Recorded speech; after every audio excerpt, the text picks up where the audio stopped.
अस्सलाम वालेकुम everyone, welcome to the code meet. I hope सब लोग ठीक होंगे। आज की वीडियो में हम इंग्लिश 201 की असाइनमेंट नंबर 1 सॉल्व करने वाले हैं। तो वीडियो को बिल्कुल भी स्किप मत कीजिएगा ताकि कोई भी पॉइंट आप लोगों से मिस ना हो सके। लेकिन वीडियो स्टार्ट करने से पहले मैं आपसे इंपॉर्टेंट बात शेयर करना चाहती हूँ। हमारे चैनल पर जाके विजिट कर लें। वीडियो की जितनी भी लेटेस्ट अपडेट्स होती हैं वो टाइमली आप की जाती हैं। इसके अलावा अगर आप प्लेलिस्ट सेक्शन में जाएंगे ना तो आपको यहाँ पर डिफरेंट सब्जेक्ट की लेक्चर सीरीज भी मिल जाएंगी, आप जाकर वॉच कर सकते हैं। हम LMS हैंडलिंग सर्विसेज भी प्रोवाइड करते हैं। अगर आपको LMS से रिलेटेड कोई भी हेल्प चाहिए हो तो आप हमसे कांटेक्ट कर सकते हैं। अगर आप इंग्लिश कोर्स या वेब डेवलपमेंट कोर्स करना चाहते हैं तो उस ग्रुप का लिंक मैं आपको डिस्क्रिप्शन में दे दूंगी, आप वहां से ज्वाइन कर सकते हैं। बहुत जल्द हमारे चैनल पर वेब डेवलपमेंट और कोटलिन प्रोग्रामिंग की न्यू सीरीज भी आने वाली है, तो जल्दी से सब्सक्राइब करके बेल आइकन को प्रेस कर लें ताकि आपको टाइम टू टाइम अपडेट्स मिलती रहें। अब हम अपने वीडियो की तरफ चलते हैं। हम असाइनमेंट करने वाले हैं बिजनेस और टेक्निकल इंग्लिश राइटिंग इंग्लिश 201 की। जो आपकी असाइनमेंट है ना, ये आपका लेक्चर नंबर 1 से लेकर 13 तक कवर करती है। इस असाइनमेंट के टोटल मार्क्स 20 है। इसकी लास्ट डेट 12 नंबर है। मेक श्योर आके आप टाइम पर सबमिट कर दें। अब हम इंस्ट्रक्शंस देख लेते हैं। सबसे पहले आपको अपनी असाइनमेंट प्रॉपर फॉर्मेट में अपलोड करनी है, MS वर्ड फाइल में सबमिट करनी है। अगर फाइल आपकी करप्ट होगी तो आपको 0 मार्क्स मिलेंगे। आपकी जो असाइनमेंट फाइल है ना 100% जूम पर होनी चाहिए ताकि टीचर क्लियरली देख सकें। आपने 100% जूम पे रख के ही सबमिट करनी है। देन उसके बाद आपकी असाइनमेंट कॉपी पेस्ट नहीं होनी चाहिए। अगर आप कॉपी पेस्ट करेंगे तो आपको 0 मार्क्स मिलेंगे। ड्यू डेट के बाद अगर आप ईमेल के थ्रू असाइनमेंट भेजते हैं ना तो वो भी एक्सेप्ट नहीं की जाएगी। जो आपकी असाइनमेंट है ना, आपने फॉन्ट कलर ब्लैक यूज करना है, फॉन्ट साइज आपने 12 यूज करना है और जो स्टाइल है वो टाइम्स न्यू रोमन यूज करना है।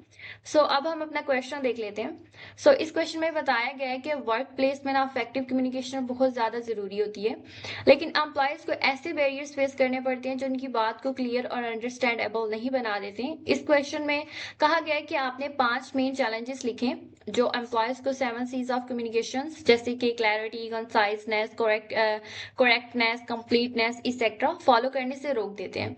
उसके बाद आपको 5 सोल्यूशन देने हैं जो इन प्रॉब्लम्स को दूर कर सके ताकि एम्प्लॉयज अपनी कम्युनिकेशन को बेहतर बना सके। हर पॉइंट के साथ आपने एक सिंपल एग्जाम्पल देनी है ताकि आंसर स्ट्रॉन्ग और रियलिस्टिक लगे। अब हम अपनी सोल्यूशन फाइल की तरफ चलते हैं। हम अपना सोल्यूशन देख लेते हैं। फर्स्ट ऑफ ऑल आपने टॉपिक यहाँ पर देना है barriers to effective communication and solutions to apply the 7 C's। देन उसके बाद स्टेप बाय स्टेप हम इसको सॉल्व करते हैं।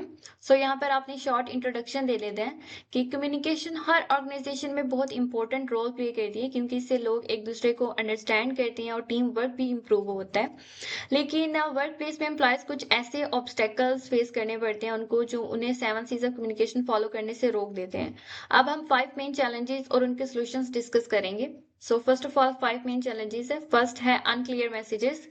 कभी कभी एम्प्लॉयज अपनी बात क्लियरली नहीं बताते, जैसे कि अगर एक बॉस कहता है कि फिनिश दिस टास्क सून, तो एम्प्लॉय कंफ्यूज हो जाता है कि सून से उनका क्या मतलब है, 1 आवर या 1 डे। इस तरह के वर्ड मैसेजेस मिसअंडरस्टैंडिंग क्रिएट करते हैं। सेकंड है पुअर लिसनिंग हैबिट्स। कम्युनिकेशन तभी कंप्लीट होती है जब दोनों साइड से ध्यान से सुना जाए, लेकिन कुछ लोग जो उनसे होते हैं ना वो सुनते हुए इंटरप्ट या मीनिंग अज्यूम कर लेते हैं, इस वजह से मैसेज इनकम्प्लीट रह जाता है। थर्ड है यूज ऑफ डिफिकल्ट और टेक्निकल टर्म्स। जब एम्प्लॉयज कॉम्प्लिकेटेड या टेक्निकल लैंग्वेज यूज करते हैं तो सब लोग उसे समझ नहीं पाते, जैसे कि अगर IT जो पर्सन है, पर्सन क्लाइंट से सिर्फ कंप्यूटर टर्म्स में आप बात करते हो तो क्लाइंट क्या होता है, कंफ्यूज हो जाता है। फोर्थ है cultural and language barriers. Work place में डिफरेंट बैकग्राउंड के लोग होते हैं। कभी एक गेस्चर या वर्ड एक कल्चर में पोलाइट होता है लेकिन दूसरे में क्या होता है, रूड लगता है। इसे कर्टेसी और अंडरस्टैंडिंग दोनों इफेक्ट होती है। नेक्स्ट 5 है इमोशनल डिस्टर्बेंस। लोग कभी गुस्से, टेंशन या स्ट्रेस में कम्युनिकेट करते हैं, इससे टोन हार्श लग सकती है और मैसेजेस का मीनिंग जो है वो चेंज हो जाता है, चाहे आपकी इंटेंशन रूड ना हो तब भी। अब हम 5 हेल्पफुल सॉल्यूशंस लिखेंगे। फर्स्ट ऑफ ऑल है use simple and clear words.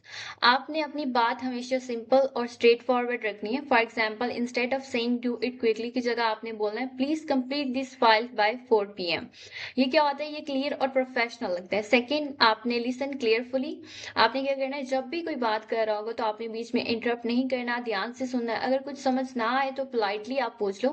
ये क्या करता है, रिस्पेक्ट और अंडरस्टैंडिंग दोनों को बढ़ाता है। थर्ड है avoid jargon and long explanation. Complicated words या फिर लंबे सेंटेंसेस आपने यूज नहीं करने हैं। शॉर्ट और इजी लैंग्वेज हर कोई इजीली समझ सकता है। फोर्थ है show respect for cultural differences. Her culture अलग होता है, तो हर एक का मतलब अपना स्टाइल होता है, तो आपने उसके स्टाइल को समझना है, रिस्पेक्ट करना आपके लिए बहुत ज्यादा जरूरी है। इससे क्या होता है, टीम वर्क और पोलाइटनेस इंप्रूव होती है। फिफ्थ है कंट्रोल इमोशंस बिफोर स्पीकिंग।